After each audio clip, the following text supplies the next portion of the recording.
everyone. Now, I know that it's hard to keep up on top of what's going on in the Holy Land, but if you want to know more about what's happening here in Israel, I'm Aaron Porras, and this is the Weekly Review. A lockdown that has kept Israelis at home for more than a month may begin to lift early next week, depending on what is decided in a COVID-19 cabinet meeting today. After weeks of spiking cases, the infection rate beginning to decline, according to the Prime Minister, as a result of the lockdown. Since Wednesday, Israel's health ministry recording 2,004 new cases, a significant decrease since the beginning of the lockdown, with 739 in critical condition. Until now, 2,109 Israelis losing their lives to the virus. Netanyahu spoke through his social media on Wednesday, asking citizens to be patient and trust the process. שלום לכם, אזרחי ישראל היקרים. אני חושב שכולכם רואים שהסגר שהובלתי ושהממשלה בסופו של דבר אישרה, הסגר הזה עובד. מספר הנדבקים יורד מדי יום. שיעור ההדבקה יורד מדי יום. זה חשוב, זה טוב, ואני אדאג לכך שנצא מהסגר הזה מהר ככל האפשר, אבל בזהירות, באחריות. Netanyahu promising Israelis firstly to open airports, to approve a new economic relief fund for the affected businesses, adding that there would also be a separate plan for the hardest hit cities considered red. Meanwhile, many Israelis not seeing eye to eye with the Prime Minister, protesters using creative solutions to demonstrate regardless of any restrictions. Moreover, as the interrogation started with this issue, he declared right away that Benjamin Netanyahu is not a suspect, and this is something you cannot do. Fight for the life of the country, for the soul of the country, for its spirit.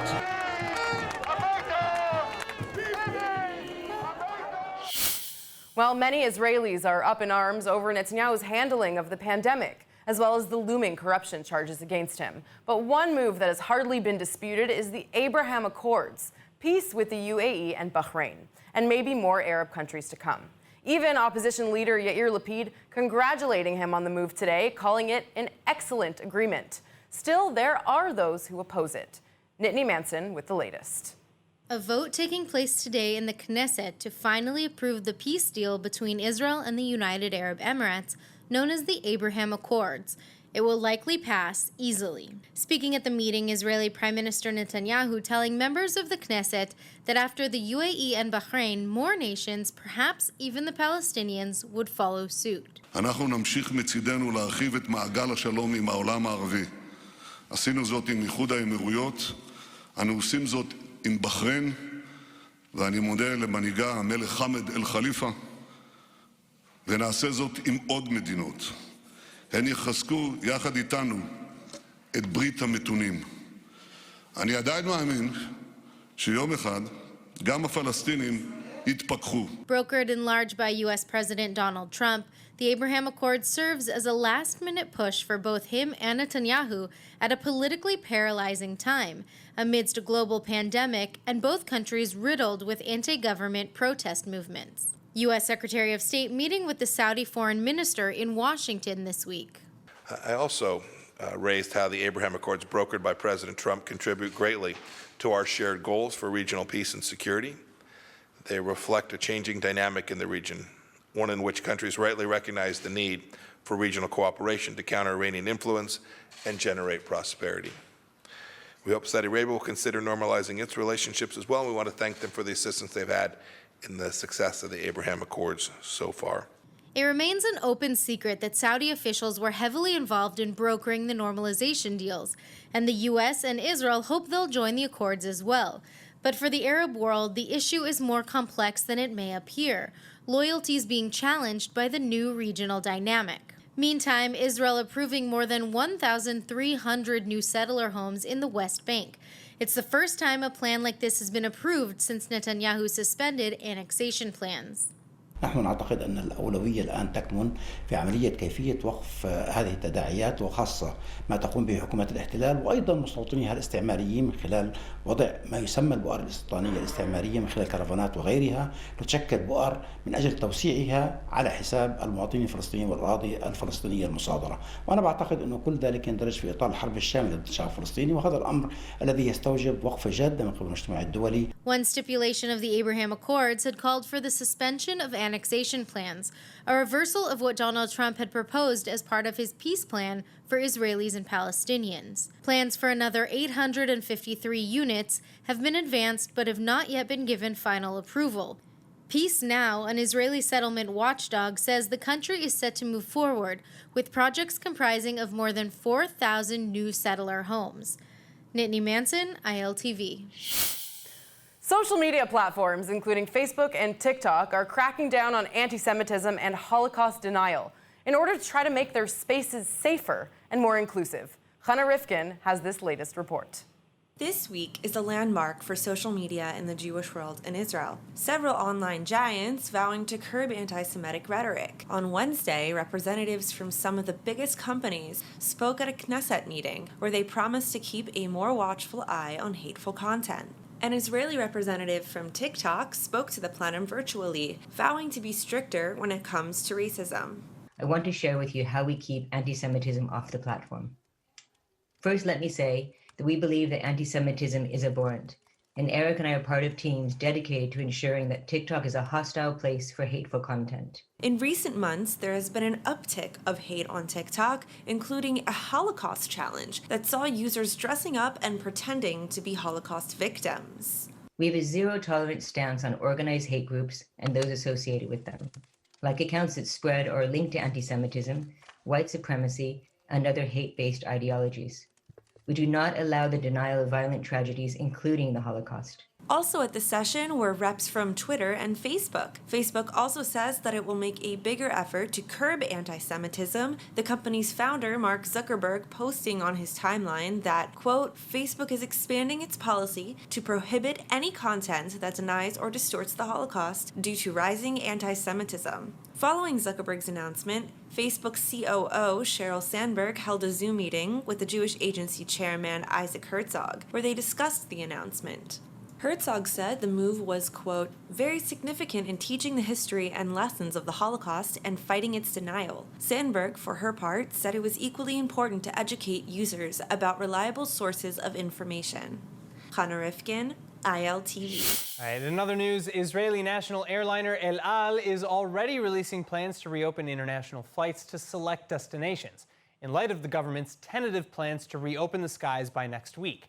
And first on the list to resume are flights that were recently canceled due to the pandemic, including routes to Los Angeles, Miami, Frankfurt, Amsterdam, Kiev, and Sofia.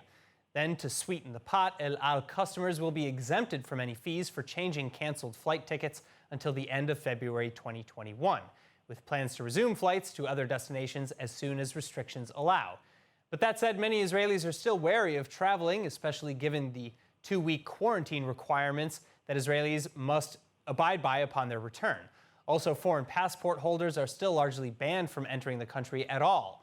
So hopefully this light resumption of activity will hold the company afloat following its massive and near-fatal financial crisis, alleviated only recently by Israeli-American yeshiva student Eli Rosenberg, who just purchased the majority share of the company at a cool $107 million. Moving on, a shocking display broke out on base between IDF soldiers this week, and it's now ending in strict punishments. This after some 30 soldiers in the Givati Brigade's training base got into a fight over the entrance line for a meal, which the IDF calls irregular and severe and not in line with the Army's values or expected behaviors.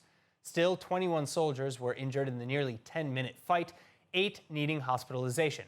And the Army is reporting that all of the soldiers involved in the violence and all of their commanders who failed to prevent the incident will be dealt with harshly, including commanders of the platoons and teams. Training exercises for the weekend have also now been halted. And taking a different turn now, Israeli soldiers had a very busy evening overnight, the Israeli police and the IDF revealing a number of serious operations. 2 IDF soldiers have been wounded in Judea and Samaria, or near Nablus of the northern West Bank, Tuesday night. The IDF spokesperson reporting that 1 soldier was lightly wounded and the other moderately wounded by what appears to be shrapnel from an explosive device that was thrown at their unit during a pre-dawn arrest raid.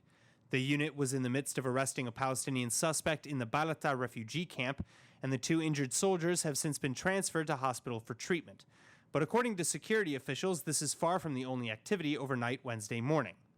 Israeli police reportedly stopping and arresting 2 suspects from the town of Segev Shalom as they carried nearly 60 illegal guns thought to have been smuggled across Israel's southeastern border.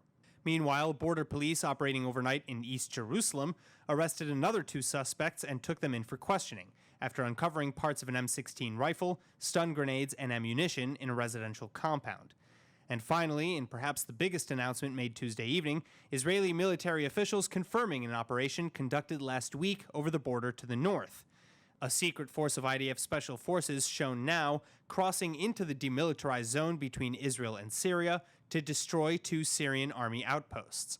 And this reportedly in response to continued Syrian violations of the disengagement agreement between Syria and Israel signed in 1974. Specifically that no military posts can be erected within the UN-designated buffer area. Speaking of border disputes, Israel and Lebanon, neighboring nations still technically at war, are finally making serious moves towards mediating their shared boundary lines. Nittany Manson reports. UN and U.S. brokered talks once again paving the way for the state of Israel to potentially make peace with its neighbors. Israeli and Lebanese officials now gearing up for landmark meetings, intent on settling the maritime border dispute between the 2 Mediterranean nations, specifically in light of the discovery of oil and gas off their shared coastline. And granted, it's no full normalization agreement like the Abraham Accords between Israel and the United Arab Emirates, but it's still a huge step forward, making for the first real border talks between the 2 nations in 30 years.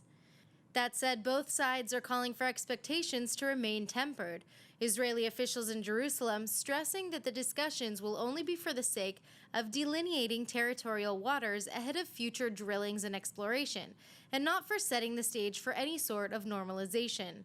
Lebanon likewise saying these negotiations are purely technical, with their delegation consisting of 2 army officers, a maritime border law expert, and a Lebanese oil magnate. Meanwhile, Iranian terror proxy in Lebanon, Hezbollah, taking things one step further, blasting the Lebanese delegation ahead of their first meeting with their Israeli counterparts. A pro-Hezbollah daily on Monday even going so far as to call this a moment of unprecedented political weakness for Lebanon. But with massive blocks of fuel up for dispute while Lebanon faces a years-long and deepening financial crisis, it appears that this moment could be one of the solutions that Lebanon needs. In other news, Israel's Knesset is now entering its winter session. Lawmakers from all sides taking to the plenum on Monday evening, but not all was ceremonial as party leaders threw around accusations and political arguments. Held under strict coronavirus hygiene restrictions, Israel's Knesset has reconvened for its annual winter session. But no time for pleasantries. President Reuven Rivlin opening the floor with calls to finally appoint a new chief of police, as the position has been vacant for 2 years following the resignation of Commissioner Roni Alshech. And second, to finally pass a budget, which has likewise been missing since 2018. כבר שנתיים מתנהלת מדינת ישראל ללא תקציב. מערכת החינוך אינה מצליחה לגבש כיוון ברור להתמודדות עם אתגר הלמידה מרחוק, למרות שאני יודע את כל המאמצים שנעשים על ידי משרד החינוך. ותלמידים רבים נותרים מאחור. הפער הדיגיטלי גם לפני הקורונה מתרחב, ואנחנו עלולים לאבד את דור העתיד. Likewise, alternate Prime Minister Benny Gantz is saying that a budget will be passed by December for next year. הקווים האדומים ברורים. התקציב לשנת 21 יעבור בכנסת עד דצמבר השנה. זה לא עניין פוליטי, זה לא עניין אישי, מדובר במצב חירום לאומי שמחייב את העברת התקציב. Infighting between Gantz's Blue and White party and the Prime Minister's Likud continue, though. Blue and White still vying for a 2020 and 2021 budget, while the Likud stands accused of focusing only on single-year budgets, with critics accusing Netanyahu of hoping to fail in passing a budget, which would lead to new elections and bypass his agreement to hand power over to partner Benny Gantz. Opposition leaders, meanwhile, are arguing for a vote of no confidence and are calling the ruling coalition under Netanyahu a complete failure. Yesh Atid leader Yair Lapid, for one, also reaching out to his former partners in Blue and White to admit it. סגר הוא לא הישג. סגר זה הקו ההגנה האחרון אחרי שנכשלת. סגר הוא אנטיתזה. לרוח הישראלית. אנשי כחול לבן יודעים שהממשלה הזו נכשלה. זו לא אמירה פוליטית אפילו. התחלואה מוכיחה את זה, האבטלה מוכיחה את זה, ההתפטרות של כל צמרת האוצר מוכיחה את זה, ולציבור אין אף טיפה של אמון בממשלה. אין שום סיכוי שהממשלה הזאת תטפל בבריאות ובכלכלה כמו שצריך. גנץ ואשכנזי אומרים את זה בקול רם, ובנט אומר את זה בקול רם, ואיווט אומר את זה בקול רם. כולם יודעים מה הבעיה בממשלה הנוכחית. נתניהו נכשל, הוא לא בריא למדינת ישראל, הוא צריך ללכת. Of course, with blue and white failing to prop up Lapid's vote, the government will continue, at least for now, under Prime Minister Netanyahu's leadership. And as far as the coronavirus response, budget, and top-level appointments are concerned, coalition officials assure the public that they have everything covered. צעדי הסגר שאנחנו נוקטים נגד הגל השני של הקורונה מצילים חיים. הנתונים בימים האחרונים מצביעים על מגמת ירידה ברורה בתחלואה. התברר שדווקא בזמנים הקשים הללו קיבלנו את ההחלטות הנכונות הן בכלכלה, הן באנרגיה, הן בשלום והן בקורונה. In other news, get out your passports and start planning your next trip because Israeli airspace will now be used by a multitude of Arab countries, including Iraq, Qatar, and Saudi Arabia, as part of a new aviation agreement between Israel and Jordan. Jerusalem and Amman late last week signed a deal to open more flight paths over both countries and to shorten flight times between Gulf states, the Far East, Asia, Europe, and North America. And the deal is expected to cut fuel costs and polluting emissions, as well as include flights departing from Iraq, Qatar, the UAE, and Saudi Arabia. There's even one path over Iran that would be used by flights taking off from China. Prime Minister Benjamin Netanyahu says Israel will immediately bring over some 2,000 Ethiopian Jews. ביום שני הקרוב אני אביא לישיבת הממשלה הצעת החלטה להעלות 2,000 מבני עמנו באתיופיה, בדרך להביא את כל השאר. אנחנו גם אימנו 80 מיליון שקל לפעילות בקהילה. There are around 13,000 Ethiopian Jews in the capital of the country, Addis Ababa, and in Gondar, most of them waiting to be taken to Israel, which they consider to be their home. Most live in dire conditions, and many say they have family members who have already settled in Israel.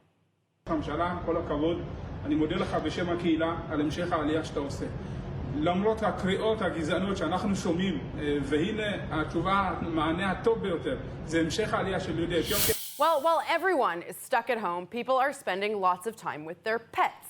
One girl in southern Israel has a pet you might not expect, a python. Take a look.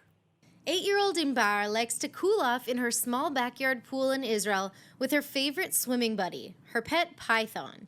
The 11-foot yellow serpent named Belle is one of her family's many pets living happily together on an animal sanctuary in an agricultural community in southern Israel. She was named after Belle, the female character in Walt Disney's popular animated film Beauty and the Beast, who dons a yellow ball gown in a famous dance scene in the movie. היא עוזרת לי להעביר את הזמן כי אני אוהבת מאוד להיות עם נחשים, ולפעמים אני עוזרת לנחשים גם להשיל והכל. Inbal said Belle is good company during coronavirus lockdowns that have kept schools closed over the past few weeks. Sarit Regev, Inbal's mother, said the two grew up together. I see it very natural because Inbal raised with all these animals and she's raised with the snakes. When Inbal was little, she swam inside the bath with the snake, and now she's grown up and the snake got bigger, so they swim together in the pool. It's very natural for us. And there's no denying that having companionship during this time is positive, no matter what shape or size, even if it has scales. Wonder Woman and Israeli Hollywood star Gal Gadot is making headlines again this week, after first stirring the public with the announcement of her new role as the Ptolemaic ruler of Egypt, Cleopatra. But this time, Gadot's in the limelight sharing some Hebrew slang on Instagram with her crew from Vanity Fair. Take a look. That's a good one. Para para means cow, cow. And it's basically when you go and you do something, you do it para para. You do it slowly but surely, one step at a time. Para para, cow, cow. This one I use all the time. בלי עין הרע. בלי עין הרע in English means no evil eye, and that's basically what it means, against evil eye, בלי עין הרע. I also add בלי עין הרע, חמסה, חמסה, חמסה, חמסה, חמסה. Against evil eye. בלי עין הרע. And finally, for our final story tonight, the City of David Sifting Project has just uncovered yet another rare glimpse into Jerusalem's history.